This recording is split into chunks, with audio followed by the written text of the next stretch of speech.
Good afternoon. I'm Kay Reed, the Executive Director of the Dibble Institute, and I'm thrilled to welcome all of you to today's webinar on adolescence, attachment, and ACEs science.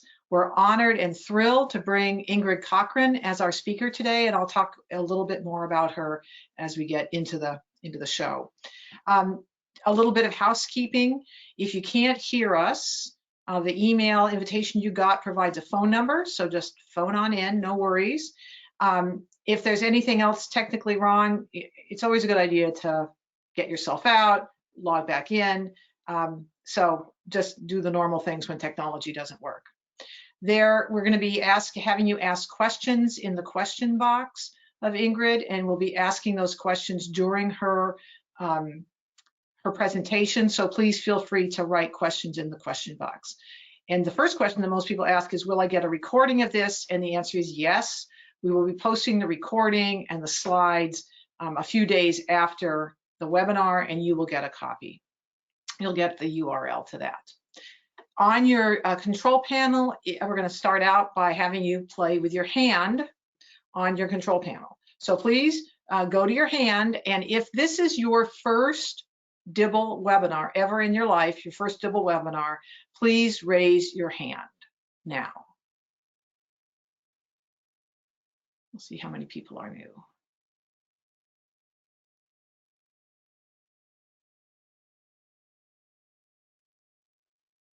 Great, it looks like about a third of people are new, and so we're really thrilled to welcome you. Of course, welcome back to all our friends, and welcome to all of you who we have yet to meet. So thank you for joining us. Next slide, please. A little bit about the Dibble Institute. People often ask me where we got that name, and here's how we got it. It was from Charlie and Helen Dibble. They're our founders. Charlie saw young people in his life. He was in his retirement, did a lot of work with youth, and he saw a lot of them having difficulties around their relationships, or when their parents had difficulties in their relationships, it impacted the children. And so Charlie had the really quite brilliant idea to translate research into teaching tools that then could be made widely available. So the Dibble Institute is not a direct service provider. What we do is we develop, research, package, distribute evidence-based practices, and we make them available to people like you. Next slide. So the Dibble Institute, we're a national, independent, nonprofit organization. As I said, we don't do direct services, but we have clients in all 50 states doing direct services. And last year, based on our very conservative estimates, we think that our clients reached over 115,000 youth based on the materials that they purchased. So we owe a debt of gratitude to all of you who are doing this important work with young people. Thank you. All righty, next slide. And so our mission, the Dibble Institute is in a really niche position. We help young people navigate their intimate relationships. You know, we talk to kids a lot about sex, we talk to kids about not bullying or how to do violence and conflict resolution, but we rarely put that in the context of a romantic relationship. And so that's really the niche that we fit, is helping young people in their intimate relationships. Part of that is it's hard to have healthy intimate relationships if you've experienced trauma and stress. And so we've also been in that area of ACEs, trauma and stress, building resiliency, overcoming adversity. So that's where we fit in the youth world. It's not the only lever you have to pull with young people. Of course, every young person needs, hundreds of levers, maybe more. But this is an important lever, we think, to pull with young people to really help them develop into healthy, successful, happy adults. And some of our values as the Dibble Institute, for those of you who don't know us, is we believe we're big fans of research. There's nothing behind us except journals, lots and lots of journal articles. So we use research when we develop our materials. We research our programs to see if they're effective. And so like I said, big fans of research. That's what we stand on. And that means that sometimes our programs change slightly as the research changes. So it doesn't mean, it's just like the pandemic, we watch as science evolves. It's not that they were wrong at the beginning of the pandemic necessarily, or wrong in the middle, or wrong now. It's just that our understandings continue to grow. And that's how we feel about our work, is that as we learn more, we put that out there. Another core value is that we believe in, we're big fans of stable, safe, and healthy, nurturing families. And I say this because, especially in this context, most ACEs happen, or many, in a family context. You can have a rogue nursery school, but often it's families. And not to blame families, because there may be intergenerational trauma, there may be other circumstances, external factors, but we really do this work because we want to create these safe, stable, and nurturing families for young people to grow and thrive in. And so that's whether it's a married family, a partnered family, grandparents raising kids, a single parent. It's just important, really super important, that kids have stability when they're growing up, and really connections with a caring adult. And lastly, next slide, we believe that relationship education, which is really our stock and trade, is for everybody. Everybody can benefit from it. People who've been together with a partner for many years, young people who are just starting out, don't even know, like dating, what is it, or whatever they call it, young people call it these days. So to us, it's not, your ethnicity, your race, who you love is irrelevant, because relationship education is for everyone. There's programs that could be better for certain populations, but basically it's something that could be universally used. And every day I get up and think how we can get more people into relationship education, just in case anybody's wondering what I do in my job. That's job number one. All righty, next slide, Esther. Oh, I should have introduced that Esther's on this. She's not going to speak, but just know that there's somebody behind the screen here, and her name is Esther Barton. So thank you, Esther. So I'm thrilled to introduce our speaker today, Ingrid Cockhren. Mrs. Cockhren has dedicated her professional life to investigating and educating the public about the link between early trauma, early adversity, adverse childhood experiences, and possible negative outcomes across the lifespan. She graduated from Tennessee State University with a BS in psychology, and Vanderbilt University's Peabody College with a master's in education and child studies, specializing in minority and impoverished children. Her research areas are African American parenting styles, adverse childhood experiences, historical trauma, intergenerational transmission of that trauma, brain development, developmental psychology, and epigenetics. She's currently an adjunct professor specializing in developmental psychology, abnormal psychology, and personality theory at Tennessee State, and the CEO, and this is why I think a lot of us are here. She's the new CEO at Paces Connection, a social network dedicated to raising awareness of adverse childhood experiences. She and her family live in Nashville. And what I thought was most interesting about Ingrid is that she's a mother of 3 children, 2 of whom are 5 months old. And just look at her. You wouldn't think that, she's running around after twins every day. So she's quite inspiring. So Ingrid, come on in. Thank you so much, Kay, for that introduction. Let's see. Well, I hope everyone can hear me, and I really do have a sweet spot in my heart for this topic, because it is often not discussed. I live in Tennessee, which is a very conservative area, and so it's very important that we really have honest conversations with young people about relationships, and I think that this topic is extremely important and extremely relevant, especially in these times. Esther, you can go to the next slide. So again, I am CEO of Paces Connection, and what we do is we really are about spreading awareness of ACEs science and Paces science. When we used to be ACEs Connection, and now we are Paces Connection, and that P is actually positive. So positive and adverse childhood experiences. As we have grown in our understanding of the research, we've added the P to really highlight how important those positive experiences are for children as well. Next slide, please. So what we do, kind of the pillars of our work, are epidemiology, the impact of stress on the brain, the impact of stress on the body, epigenetics, or really the changes that occur in our DNA and how our DNA is expressed due to individual trauma, but then also trauma that is passed on through generations, or what we would call historical trauma. And then, of course, resilience. You can go to the next slide.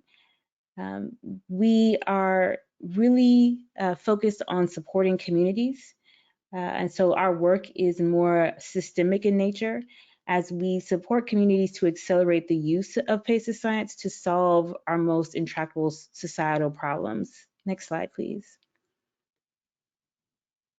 Currently, we support on our site about 430 communities. That number is always going up. And what we're able to do for them is, of course, create a space on our site for them to congregate and share resources, and also raise their profile internationally, as we have an international following. So that if you are wondering what's going on in Texas or what's going on in Tennessee, you can always go to our site and see what communities are doing what work. You can go to the next slide. We also currently have about 55,000 members. I'm definitely inviting you to join us as a member if you are not already. And what our members get is really access to our fabulous resource center, and generally just a huge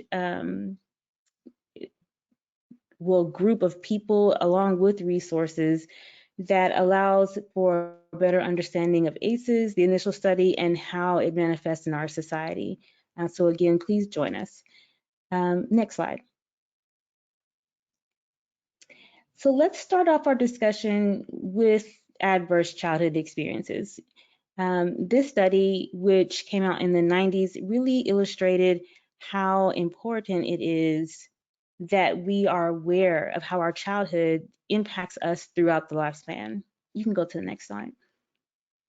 That initial study really outlined 10 categories of events that can happen before the age of 18 that were very clearly connected to lifelong issues around chronic disease and other issues that we really kind of already knew. We knew that if people had a quote unquote bad childhood, they'd be more likely to go to jail or to engage in drug use, or have issues around mental health, especially anxiety and depression. The study itself became a landmark study because it also connected what we knew already about poor childhood outcomes, connecting to lifelong issues, to the issue of health. And so this study outlined, as you can see here in the pyramid, that adversity in childhood made changes to the brain, which then led to social, emotional, and cognitive impairment, and ultimately the adoption of health risk behaviors, which then increased the likelihood of disease, disability, and social problems, and increasing our overall likelihood of early death. This initial study was important because when we looked into why early childhood adversity would lead to chronic health issues, what we found was that trauma and stress, especially toxic stress, is essentially changing our physical makeup. It is impacting our DNA. It is causing changes to the brain, and thus causing changes to the body. And these changes, which I like to think about in terms of really the evolution of our species, as we encounter more comfortable environments and experience less stress, we have optimal development as a species. And as we encounter more hostile environments and experience more stress, our body adapts as it is meant to that hostile environment. And as we think about this in kind of the microcosm of our society, some groups are experiencing more hostile environments than others. And these intersections are along the lines of income, gender, race, geography. There's a lot of different ways that we experience different types of environments. But these very individual focused, household focused experiences before the age of 18, which would be considered sensitive periods in our development, are having a great impact on our society as a whole, but definitely individually. Let's go to the next slide. I'm sorry. Yep, yes.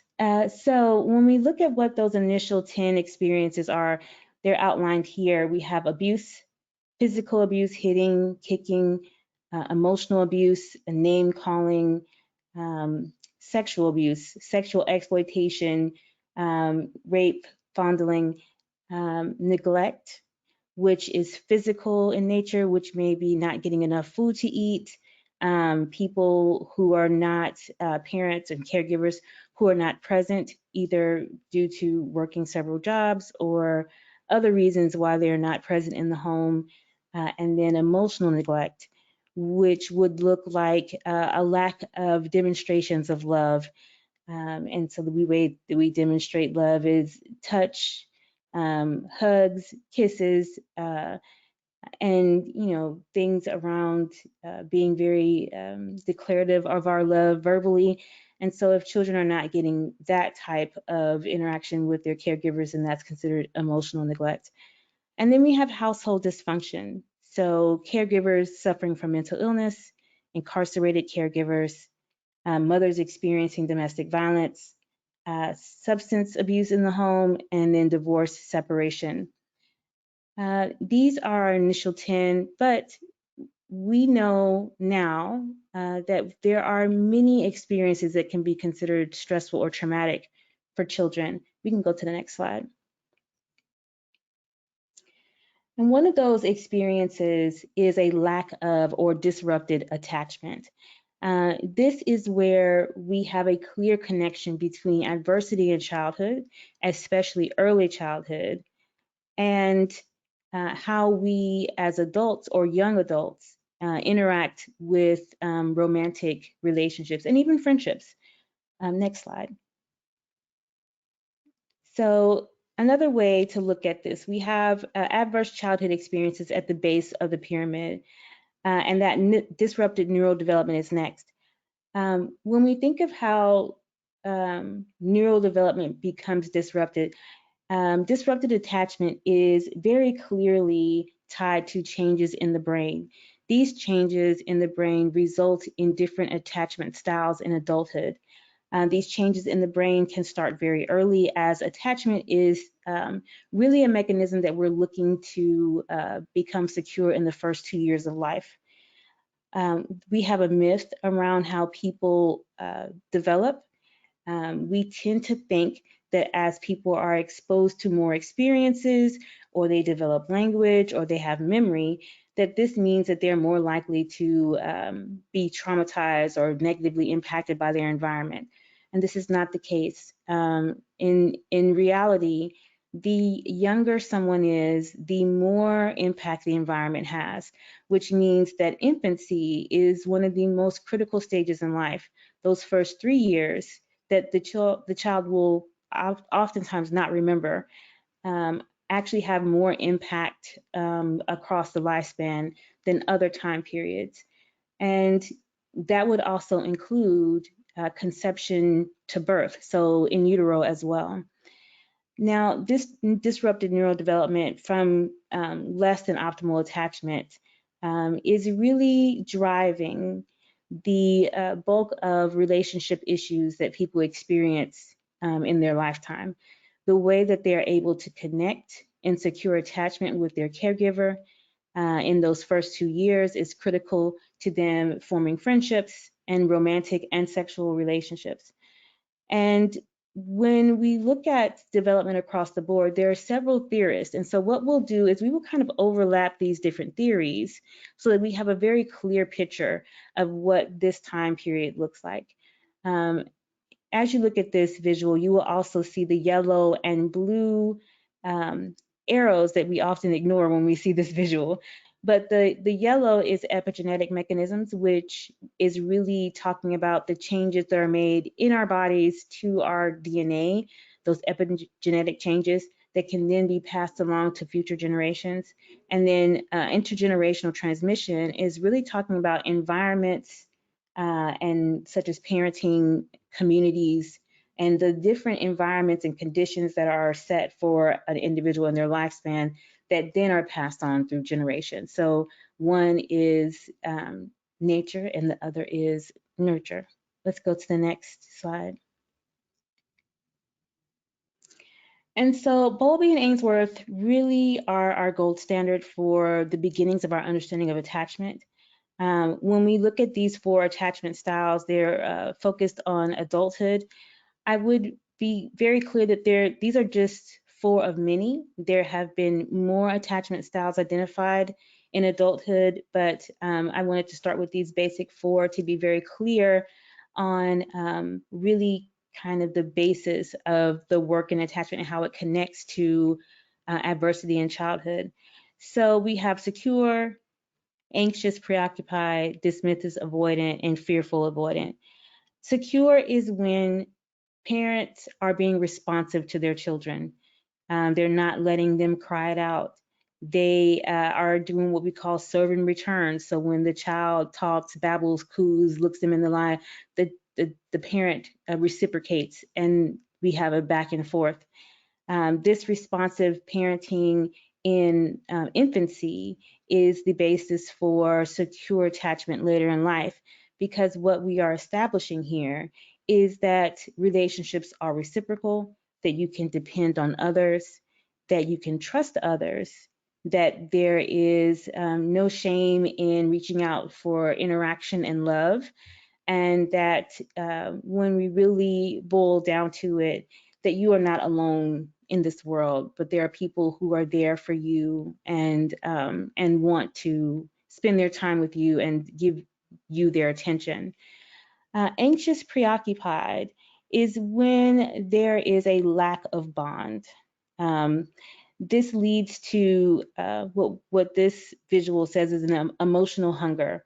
That lack of bond due to non-responsive parenting, or at the very least, inconsistent interactions, then leads to a lack of nurturing that the child will then perpetrate in their own relationships. They're turbulent and up and down and filled with anxiety. If we think about what this looks like in real life, I used to be a director of a child care center, and I would be able to tell which child had an anxious attachment style. And often these children are children of young parents who may be lacking in their ability to secure childcare. And there may be several different child care providers, whoever the person can find to ensure they can go to work, or they may be still in their partying stage and they want to get out. And these children are left with grandmothers, uncles, friends, and other people in the community for their care.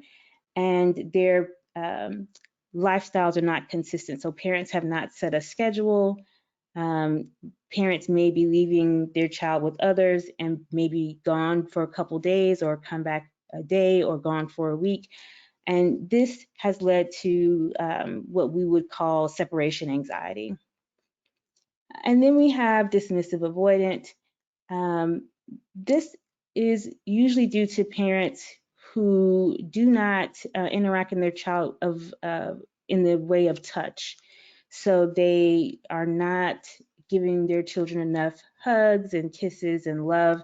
In the physical sense, they are actually don't like to interact physically, and so their child is often set aside, put into bouncers or car seats, as opposed to more of attachment parenting, where there's more holding and more responsiveness and the physical touch.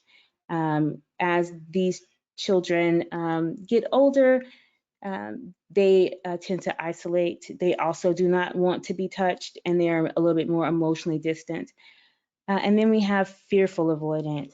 And so these These children generally have caregivers who, again, were unpredictable and not as clear in their ability to stay connected, not as responsive. These parents are often more needy. But again, we're talking about issues of separation anxiety, along with a lack of predictability in schedule. And that leads to internal conflict. These parents, when it comes to the fearful avoidant, are often very loving parents, and have more of a friendship relationship with their children, that then leads to this internal conflict around relationships and security. Let's go to the next slide. These issues of attachment are then more likely to be transferred through generations. There is nothing more tied to intergenerational transmission than parenting. We parent the way that we were parented. And so if there's a lack of attachment within a family, then that is likely to be passed along through generations as those children become parents. And then pass along this different attachment style, a less secure attachment style. So then this introduces intergenerational transmission of trauma. This is also called historical trauma, but there are some differences that I will talk through. So intergenerational transmission was first discovered in 1966 in a study of Holocaust survivors and their children. So the study really looked at the children of Holocaust survivors who had not actually been a part or engaged in the actual Holocaust itself, but their parents were survivors and they were first generation after that group that had been traumatized by the Holocaust. What they found was that these children, despite not having experienced trauma themselves, still displayed PTSD-like symptoms and reported that their parents were emotionally isolated and emotionally distant. Let's go to the next slide. And so, as I said before, this intergenerational transmission is really, in this case, about environments that children are exposed to. So not so much epigenetic mechanisms, but the environments that the parents set for them. So hectic environments, lacking in schedules, lacking physical touch, words of affirmation, environments where the community itself may be a source of toxic stress, high crime communities, definitely communities that have poor schools and things of that nature. This leads to what we call intergenerational transmission based on parenting practices. Let's go to the next slide. The RISE Center out of California has done a great job of outlining what it means for there to be historical or generational issues. As an outlined in the initial pyramid that was formulated in the first study, the RISE Center has adapted this to really talk about what it means to deal with intergenerational trauma. So generational trauma as the base, as opposed to adverse childhood experiences, is really saying that what my ancestors have gone through will impact whether or not I'm more or less likely to experience trauma in my lifetime.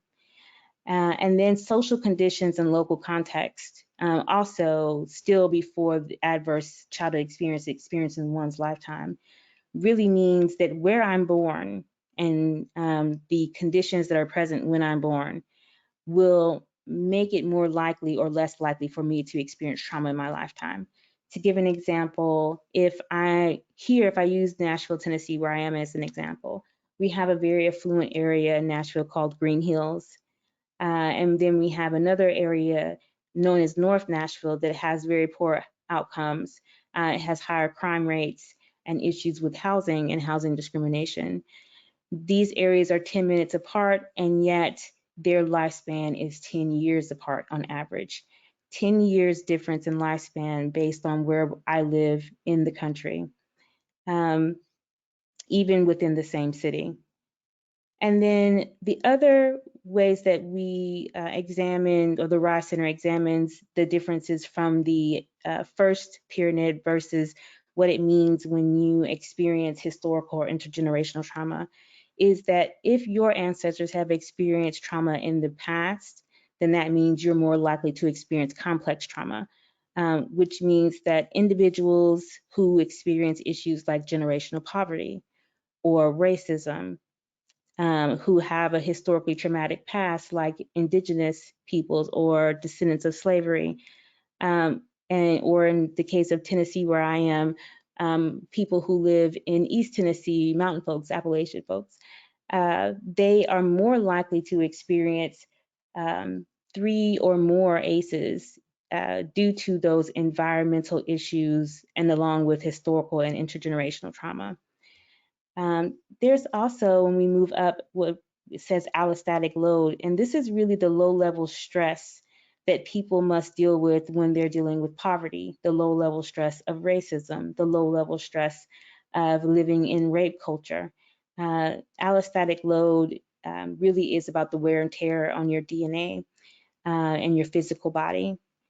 And so the RISE Center has done a great job of really looking at what has happened in the past that impacts me today, that then increases or decreases my likelihood of dealing with adversity in my lifetime. Let's go to the next slide.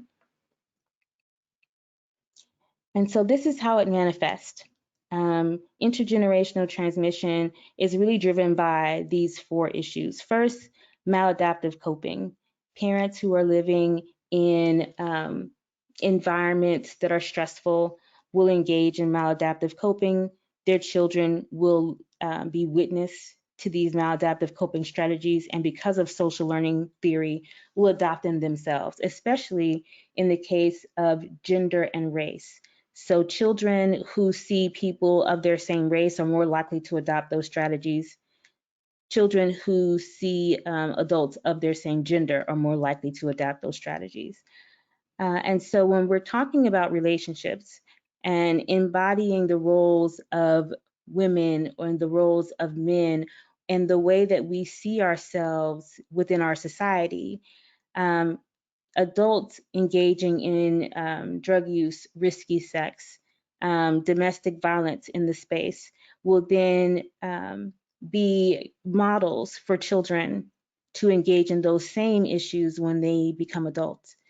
Probably the most impactful mechanism here is survival-based parenting practices.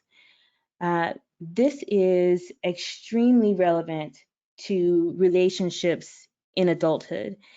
If I give an example, the lessons learned about relationships currently are still driven by parent experience and parent narratives to children when they talk about relationships. Parent narratives around relationships are driven by their own relationship trauma.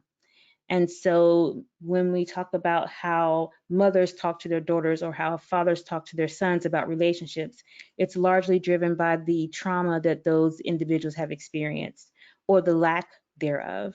So if a woman has experienced rape or sexual assault, then she will talk with her daughter about ways to prevent that in her own behavior. If a woman has experienced not being able to rely on a romantic partner, then she will promote that girl's independence in her narrative around relationships. She will say that you don't need a man or you don't need a partner. And these types of conversations then shape that child's understanding of relationships that may make them more either avoidant or fearful in their relationship attachment style. This will then lead to poor attachment, adult attachment styles, ensuring that their relationships will only last on average about 3 years. And then we have genetics. Again, the physical drivers around cognitive ability are often tied to epigenetic changes due to stress and trauma. Cognitive ability and decision making is extremely important in adolescence. And we'll talk a little bit more about that as we move forward. Next slide, please. So another term for intergenerational trauma is historical trauma. The difference between historical trauma versus intergenerational is that anyone can be impacted by intergenerational trauma. It is within families. However, historical trauma is typically tied to a specific cultural group. So it's tied to race, ethnicity, and nationality. And in the case of sexual orientation as well, so the LGBTQI community would be considered a group that has historically been traumatized. Let's go to the next slide. This term was coined in the 80s, even before the ACEs study, and it really talks about how this is due to a psychological wounding within groups that is passed along from generation to generation. In other words, this is culture, and that it is accompanied by unresolved historical grief. Let's go to the next slide. Groups that are more likely to, or well, these are really historically traumatic events. This is not an exhaustive list, but you will also note that natural disasters and pandemics are there. So just be aware that children during this time are experiencing high levels of stress and anxiety that are driving their relationship outcomes even now. But you will also note that a lot of these issues are more likely to occur in Indigenous peoples and African Americans, and also Latino communities. Let's go to the next slide. And so these are groups that are most impacted. So when you think about children who are in need of more support when it comes to relationships, you have to think about kind of those intersections. Children and adolescents are already in a vulnerable group, but children of adolescents in widespread traumatic events like during now COVID, who are refugees, children who are in the LGBTQI community, children living in poverty, African American children. Let's go to the next slide.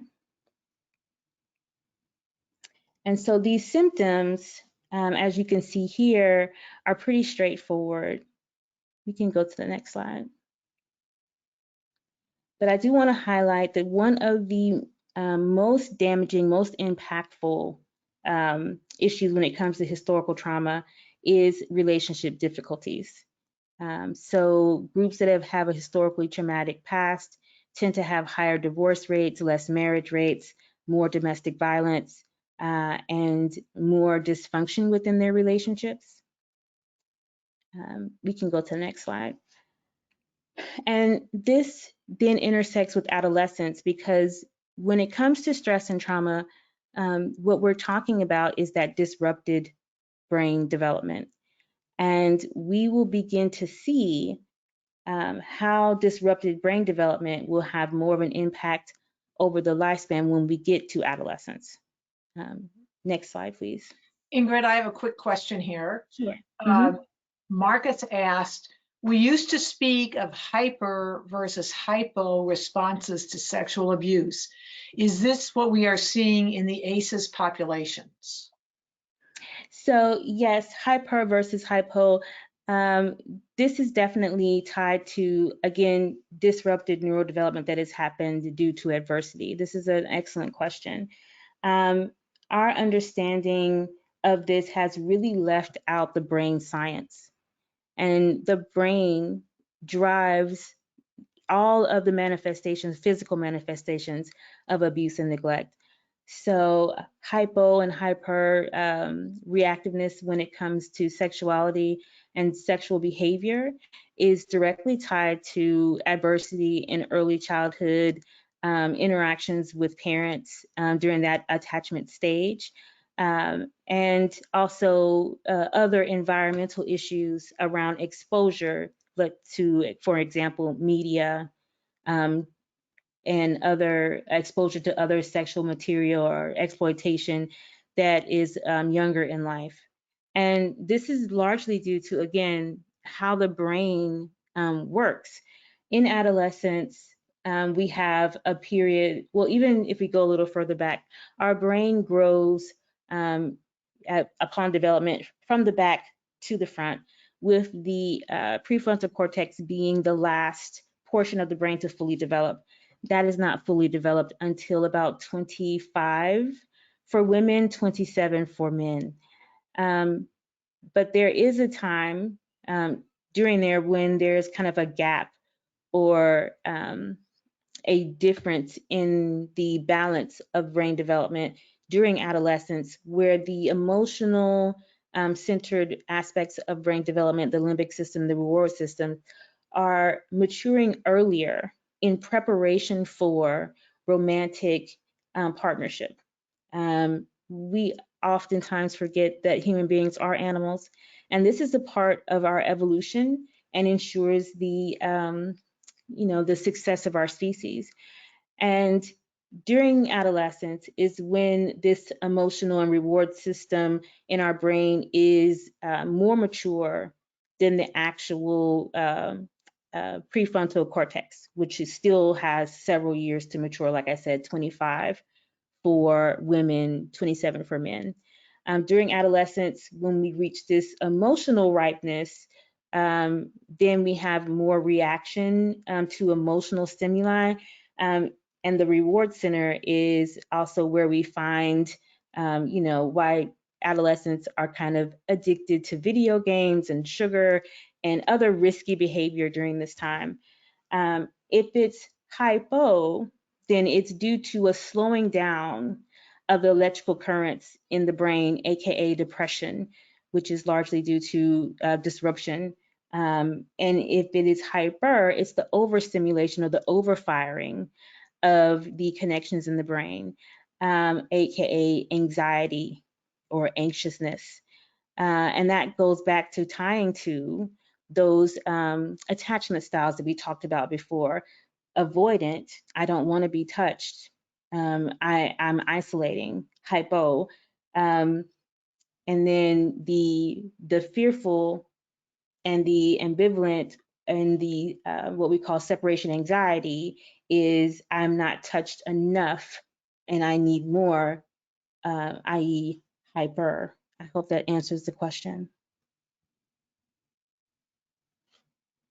Ingrid, I have one more question. How might we expect our current pandemic to affect the relationships of people who are currently children or adolescents?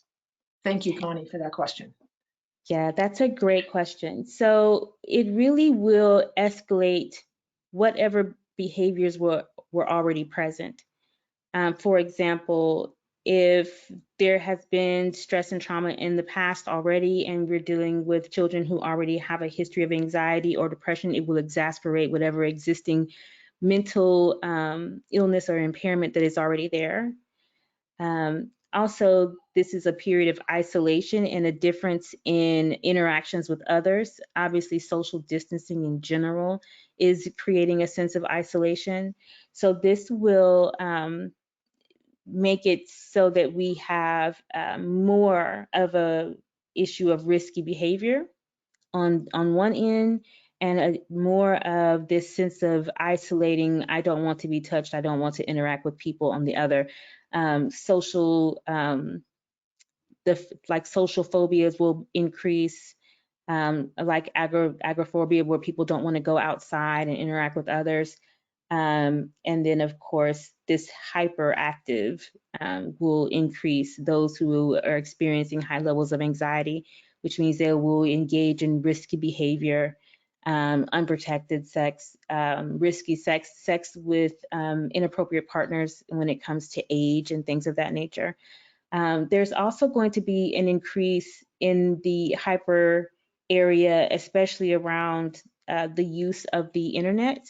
So children who are spending a great deal of time inside are now having inappropriate relationships with individuals they don't know well online, and are more likely to seek out interactions with people or to sneak out of the home and meet people that they meet online. And so this pandemic is also not allowing that extra set of eyes on children. So children that are already living with sexual exploitation and sexual abuse and assault are seeing an uptick in that area as they have less supervision and less, they're not going to school and other places that maybe have more eyes on them. And so this isolation is also allowing for abuse and neglect to occur on a more high level interaction, which means that we'll have less referrals around abuse and neglect of adolescents because they're less visible during this time. Okay, that's it. Keep going. So like I said before, this increase in risky behavior that happens during adolescence is really due to this imbalance. Again, the reward centers and the limbic system are more mature as our physical selves are really looking for the next level in our development, which is to connect with others romantically and have interactions that are fulfilling to us outside of our family. This is really what we typically believe is, typical adolescent behavior. This is natural and normal, but it does increase risky behavior in general.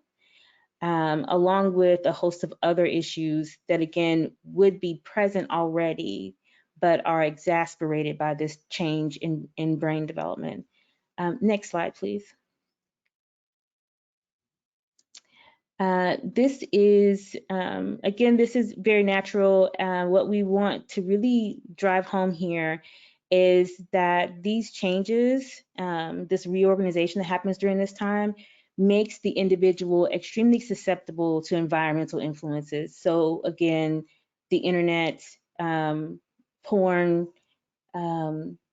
people who are preying on children online, the pursuit of risky interactions and early sex and risky sex are really relevant here. And so it's extremely important to think about attachment, secure attachment, and those safe and stable family interactions as clear buffers for the typical, what we believe is the typical teenage interactions during this time that can lead to poorer outcomes. Let's go to the next slide.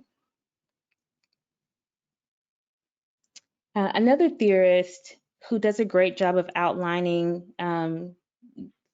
these stages of psychosocial development is Erik Erikson. And adolescence occurs during what we call identity versus identity confusion. And his stages really outline the areas where it's extremely important for us to have positive childhood experiences. First one is going to be trust versus mistrust. This is the attachment age. And so as we establish trust with our caregivers, this is the foundation for future relationships. Next is going to be industry versus inferiority. This is where children see themselves as capable or develop a sense of inferiority based on the environment. It could be based on how their teachers treat them, or it could be based on their birth order in their family. All of these different environmental issues, to include race and gender, can lead to either a sense of competence or a sense of inferiority. If they develop a sense of industry, then they have no problem setting boundaries for themselves and how they want to be treated. If they develop a sense of inferiority, they will struggle to set those boundaries. And as they move into the next stage of adolescence, identity versus identity confusion, those children who have identity confusion, who do not know who they are and what their boundaries are, will have the most difficult time during this stage when it comes to relationships, especially when it comes to their boundaries around domestic and interpersonal violence and their boundaries around sexual behavior. Let's go to the next slide. Another great theorist that did a wonderful job of outlining how children develop based on systems is Yuri Bronfenbrenner. He came up with the social ecological model that really outlined how children are impacted by different systems of influence. He is also one of the co-founders of Head Start program here. You can go to the next slide. The Bronfenbrenner really is stating that the home and school are most influential. And so if there is issues in the home, divorce, separation, domestic violence, the adversity that we talked about before, then this will bleed into a child's interpersonal relationships to include romantic ones in the future. School environments are just as important as home environments. And so that is also part of what we call the microsystem. The next stage that Bronfenbrenner outlined was the mesosystem, and this is where he talks about the different fit between those smaller systems. This is the community level, so how schools are impacting the community, communities that have high or low levels of crime, communities that have more supervision, parents who are able to have a decent income and more focused on their work as opposed to really involved in their children's lives. And then, of course, environments and communities that are more impacted by issues of substance use and incarceration. The next one, which is probably extremely powerful, is the exosystem. And this is where political influence and also other things like religion are impacting policies. So this is, policies that are made for schools, which children get sex education, which children don't, how we believe the school should interact at a policy level, parents' workplaces, how much supervision a child will have. All of this is tied into this system. And then we have the macro system, another very powerful system, which is our beliefs and values. This is very important because this is the reason why we treat women and girls and men and boys differently. This is the reason why we have issues around homophobia. This is also the reason why we have issues around race. And so these beliefs and value about who we see as valuable and what roles we play in society are tied to this macro system. Let's go to the next slide. So when we look at what the solutions are, people tend to really focus on interventions, but I want to be very clear that the solution when it comes to adolescence in the role of a practitioner is tied to the relationship you build with that individual child. Let's go to the next slide. There is no more of an important buffer against the possibility of poor relationship health outcomes than positive childhood experiences.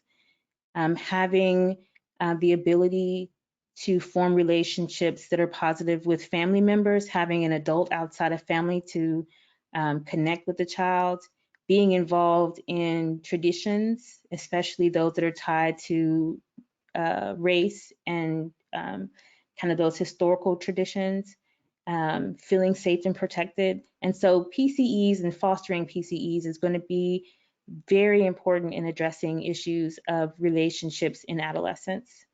Let's go to the next slide. And this slide is a great illustration of Bronfenbrenner's theory that has been adapted by the Rise Center that looks at what those individual versus community versus system versus history structures are when it comes to dehumanization and distress, and what it looks like to have liberation and healing. This means that we need to have restorative practices for couples. We need to have conflict resolution for couples. How do we facilitate children being able to matriculate through relationships to resolve their conflicts within relationship? And this also means that we listen and validate their experiences. I can't stress enough, again, that the relationships that adults have with children are more important than any intervention that you might think is helpful. So your openness, your involvement in their lives, as opposed to an intervention that at best has probably about a 33% success rate, is where you need to put your focus. Let's go to the next slide. I invite everyone to become a member of our site and also to see your work as within the sense of a community. That healing happens when we wrap around children, when we provide them with everything that they need, and that's more than just one person. So we have to facilitate communities for healing to happen. And I invite you to see PACE's Connection as a resource for that. I know that we have a little bit of time left, so I want to see if there's any further questions. And then Esther, you can stop the presentation. So Ingrid, we did have one more question, and that was from Marcus, who asked, do you know of anyone working in the juvenile court system using the PACES approach, and specifically in Washington State? But I know that there are several across the country. I know that we have a trauma-informed juvenile justice here in Nashville. I don't know specifically in Washington State. However, this is very easy for me to find through our mapping. So I would invite, here's my email address here. So definitely reach out to me and I can connect you with resources in Washington State that are specific to your area, if there are any that we know of. And so if there are, we know about it. Our mapping is extensive, and we are very connected to the communities across the country and some internationally. So feel free to contact me there. But there are trauma-informed juvenile justice programs across the country. I actually have an interview later today with someone for just this reason, where we are kind of picking a judge's brain around what she did to implement trauma-informed practices in her neck of the woods. So, right, Ingrid, thank you. Yeah, the judges here in California are very interested in understanding trauma and how it impacts the young people they're seeing that are, in systems of care. I would note for everybody on the webinar that PACE's Connection is free. Woohoo! So sign up. You can join regional groups for people around your area. You can join groups around your subject matter interests. So you might be interested in justice. You might be interested in education. Be prepared for a fabulous onslaught of information. You get a little, I mean, not bad, but you'll get lots of information. So Ingrid, thank you. That was really a wonderful presentation. I learned so much, and I'm sure other people on the webinar did as well. So next slide, please. Thank you for joining us. For those of you who asked, we'll be putting this on our website. We'll send you an email. There'll be a survey afterwards. Extra points, stars in your crown if you answer the survey, please. It helps us out to think about our coming, this is like our 107th webinar. So, what are we going to do for the 108th? So good to have your thoughts. All right, next slide. I want to tell you about something also that's free. We have a program called Mind Matters, and we've recorded it as for professional development for adults. It's free for you to access. Because we have funding from our board. So if you go to the Dibble website and type in Mind Matters Now in our search bar, or you use this link at the bottom, it's 10 hours of the author of Mind Matters teaching it to you, for you at your convenience. And if you want CEUs, we've arranged with a company to do that, to pay for that part. But we know that people are still suffering in the pandemic. So it's our gift to the community. And as Ingrid said, we all need to heal. So for sure. Okay, next slide. I was only joking when I said I don't know what's next month. Next month, we're pleased to have Dr. Sarah Halpern-Meakin out of the University of Wisconsin, who's an expert in adolescent relationship skills. And specifically, she's going to talk about churning, like what happens when you're on again, off again, when you're on the merry-go-round of relationships, what happens to young people when the adults in their lives do that, what happens when young people do that. So if you're interested in this, again, this niche area of young adult intimate relationships, tune in first Wednesday or second Wednesday of May here in Dibble land. Alrighty, is there one more slide maybe? Nope, that's it. Nope. Well, good work, Ingrid. We got done on time. Thank you, everybody, for attending. You have our emails. If you have questions, let us know. And otherwise, we look forward to seeing you back here in May.